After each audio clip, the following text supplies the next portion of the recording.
I'm very honored to be here. I'm very seldom in the presence of such smart people.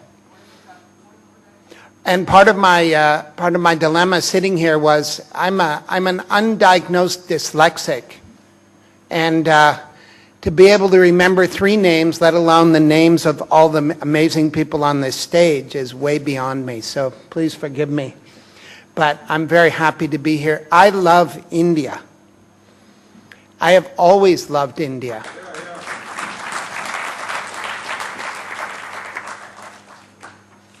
I come to India, I'll be in India 4 times this year, and I come to India because it's some chance of observing diversity. And the practices that are practiced in India are a signpost into the future.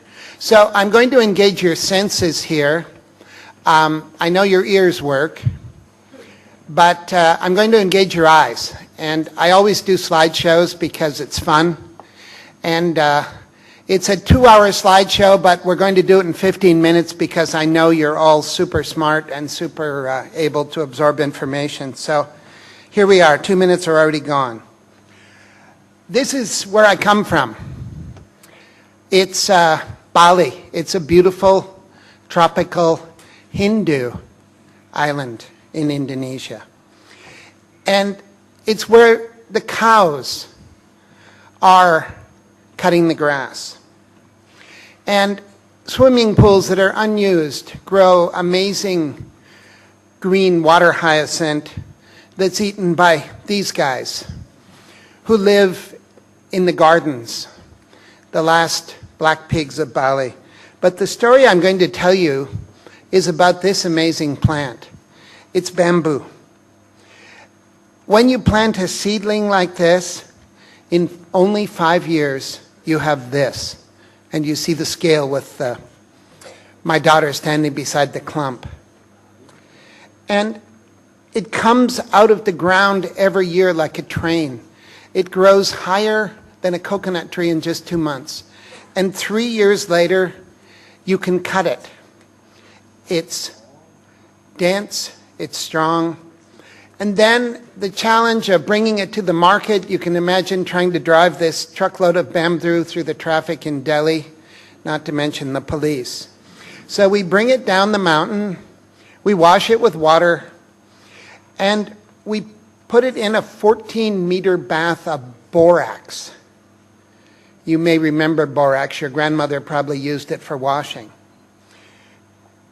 It sits in that bath for a day, and it comes out and becomes a virtually endless, sustainable, permanent material. All we have to do is plant the seedlings. And India is ahead of all this because you already have a huge amount of bamboo. We took the bamboo, we tortured it, we tested it, we bent it in laboratories, and now we have the knowledge to build in a completely new way. People have been building bamboo since the beginning of time. You can see these somewhere. And in the 30s, they built this amazing bridge across a river in Java. And unfortunately, every bamboo structure ever built is gone. All we have are the pictures. And it's the fault of this guy, the powder post beetle. And after we treat the bamboo in borax, this beetle is defeated in a way. He's not killed. He bites the bamboo, he gets diarrhea, and he goes away. Now we can build things that are permanent, sustainable architecture. It's a 22-meter-long bamboo bridge. It's crossing the river at Green School. It took 3 months to build, and it will last for 100 years as long as we repair the roof. We can do beauty. This is a building at Green School called the Heart of School. It was originally named the Administration Complex, but we changed it to Heart of School, and that's what it is. Here it is, the model sitting in the middle of the site. And as it went up, it looked like extreme chaos. But when the scaffolding came down, this beautiful building emerged. It's a cathedral to education and to green building. We use 7 kilometers of bamboo. It was built by guys like this, natural-born geniuses, Balinese artisans, using age-old techniques like this elegant bamboo pin. The crane power was supplied by men from Java that can raise almost anything using traditional techniques. We use 7 kilometers of bamboo in this building. The building is 5 years old. 10 years ago, absolutely nothing in this building existed. The bamboo sprouted. It took 3 years to grow. 5 plus 3 equals 8. I'm throwing in a couple of years extra there. But this building didn't exist on the planet 10 years ago. If you think about how much timber you'd have to kill and how many hundreds of years of growth you'd be interrupting, you see why we chose bamboo. The school is providing a green education for more than 300 kids from kindergarten to high school from 45 countries around the world. It's the green school. And all schools these days are teaching green in concrete boxes, and the green school is teaching green off-grid in bamboo classrooms. These are not air-conditioned, they have fans. And this is a wonderful guy who was drawn to the school. 20% of the school population is Balinese kids on scholarship because you can't have a local school, a green school, without local kids. A man came named Putu Witsen. He evolved a traditional martial art, and now it's become an Indonesian-wide phenomena. It's called Mapandigan, and it's practiced in the mud because we have a shortage of foam pads. I met a guy in the parking lot. His name was Eric Scoto. He runs a little solar alternative energy company in Paris. He said, John, let's take the school off the grid. And be careful what you wish for, because there's nothing uglier than 108 solar panels, especially with the engineer's drawing of how they were going to look. What we did here is we had the artists get involved. We made bamboo stands for them, and we ran them along the contour, and they float through the school, powering 80% of the school. We were given batteries, again, with a beautiful drawing of a concrete box to put our batteries and our mini grid in. This is a Sunny Boy. So we put them in the garden between the carrots and the eggplant. We installed the grid, and we built a building over it. We put lots of windows in it so the kids could look in and see the energy that was stored that runs their school. This is a vortex, and it's the future. There will be thousands of these in India within the next 25 years. I hope I can come back and visit them. It's a way of taking the entire river and spinning it. This vortex will produce more than 10,000 watts of electricity day and night on just a 2.5 meter drop. I recently visited the inventor in Germany, and he told us this little story. And not like in Switzerland or something else. It's very easy. The turbine, the bearing, the gear, the generator, that's the thing is like this one you can see. This is manpower. No, it's manpower. One German power. Yes. Okay. If you're all, by the way, your invitation stands, and you're all invited to come to Green School for lunch. Lunch is free. We'll probably ask you to donate to the scholarship fund, but I'm sure you're up for that. And by the time you get there, this turbine from Austria should be in place. This is my daughter, Laura, and this is the change we want to make. I'm a bit too old to do much damage, as most of us are in this room, but this is the next generation. She was a successful woman in New York, and she came back and saw Green School and said, Dad, I want to come back. She could buy handbags. She had a nice apartment. It was the dream that every child has who goes to college. She founded Ibuku, and Ibuku means your mother, my mother, Mother Earth. And she's making a terrific she's making a terrific difference in the world. She's 31. Her name is Alora. So, here's how it goes. Lie on the land, dream on the land, make a drawing. Using traditional techniques, turn that drawing into a model. The model makers in Bali are beyond anything I've ever seen, and here is a model maker using a very sophisticated technique for testing the strength of the building. Every bit of this building is measured. And then it's turned over to the engineers in this form, in the computer form. The model comes first, then the computer. And once they've approved it and done all the engineering, they pass it back to this guy. And this guy's a man who's been building bamboo since he was 6 years old. And he takes that model and he measures every beam. He chooses every piece of bamboo. And it looks like this 2 months later. And 4 months later, it's already a house. It's very fast. But all along the way, it's looked after by engineers and architects. This is our smallest tool. You've got lots of these in India. This is our biggest tool. And it's one of the few places in the world where you take your shoes off to enter a construction site. There are thousands of pegs. We're light on the land. We don't allow bulldozers on the property. We dig the holes in the old way. And these buildings have a tiny footprint, but they soar higher than coconut trees, and they're stunning.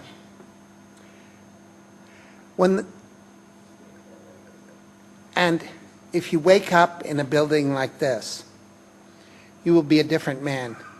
And the dream is to build a hotel so you can do that. But when you walk into this house, you look down and you see the incredible tower that's holding it up. The client specified a media room, which I'm sure you all know about. So we built him a basket and put the television in it. It has real air conditioning. And the Indonesian artisans are amazing. They draw things in full scale. They build them. And it becomes one of the houses of Green Village. Green Village, we built the school, and the school's the anchor. But Green Village is a plan of 108, you know that's an auspicious number, of houses around the school, also using the same ideas as the school to make a sustainable community. You can come stay in Bamboo Village, Green Village. It's an amazing, the Balinese are amazing hosts.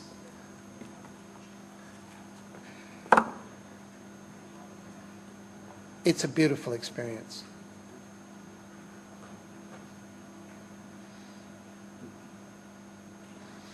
We had a building that had to have a tower. It's a bridge to reach this house in the next slide. And among this group of houses that look like they came from outer space, one of the clients said, we must have a pool. And of course, as you know, all swimming pools are made out of concrete, and they're bomb-proof. So we again did something different. We made the swimming pool out of bamboo once the architects and engineers went away. We made it with local craftsmen. It looks a bit like an antique boat. And the local craftsmen weren't quite sure if it was strong enough, so this is how they tested it.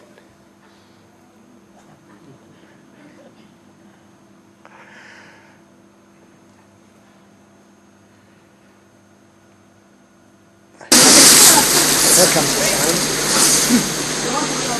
They're actually working and having fun. It's nice to have buildings built by people that you can have to dinner. Here it is. It's finished. It's beautiful. We're building houses. We're building hotels. And this is a huge bamboo raw chocolate factory. You can visit it when you come. This is the first raw chocolate factory made out of bamboo in the world, and they probably got more publicity for the fact they made bamboo than they got for their chocolate. At the school, we had a problem. We were having thousands of people, hundreds of people, thousands of trips, going to the local village to use the ATM. So we convinced the local bank to give us an ATM. And they did. And they gave us the plans to build the ATM. So we made it the world's first solar ATM. And they sent the cement truck over to pour the safety block to bolt the ATM to so it couldn't be stolen. We actually bolted it to a rock. So this is the first solar-powered bamboo ATM bolted to a rock, and I hope it's the first of many. And here it is. And this is the richness that we have. A whole world of local talent. My daughter grew up in Bali, and this is her team, and they are amazing. Their mothers think they probably, after they got that architecture degree or that engineering degree, should be in a big city like Delhi building giant skyscrapers. But they're there, and they are the future. What they'll do in the next 10 years with bamboo technology, I can't even imagine. But we've had a lot of help.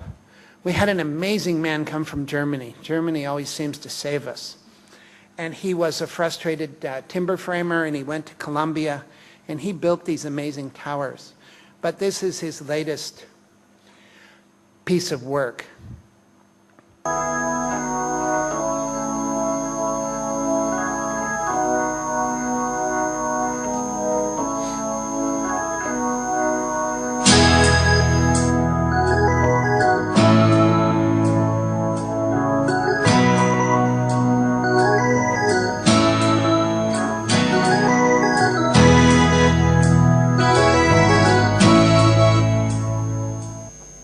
Mr. Jorgstram, it's an electric bamboo car. He came to Bali. We built amazing models to lay this up. It's the first time bamboo's been laminated in 3 dimensions. Hundreds of clamps, a lot of work. And then we sent it to Italy. It's being worked on between the Ferrari factory and the Bugatti factory in Reggio Emilia. And we just got this video, and our hearts really sunk. This bamboo car was built to use the bamboo frame as the suspension, and when it got to Italy it turned into something completely different, which I'm going to show you.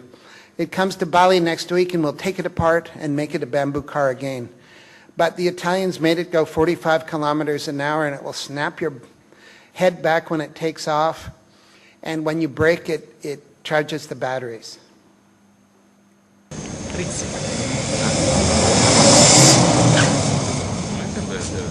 Bamboo car Italian style.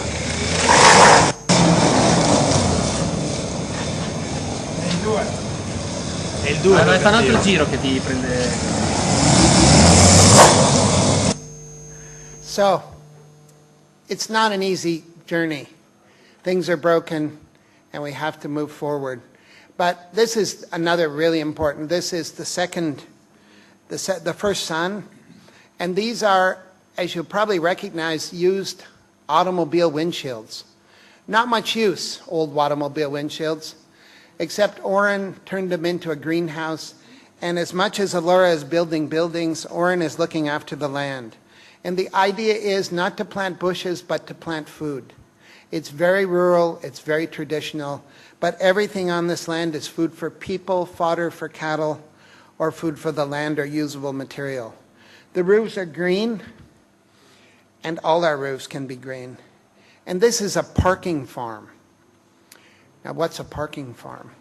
It's a place where you can pick food when you come and get your car, and it's the future. You can do it anywhere. So, that's my story. You're all still invited to come to Green School and have lunch. I've gone over my time a little, but I really appreciate you listening to my presentation. This is my daughter Allura. I'm counting on her to carry it forward and come for the next talk. Thank you so much.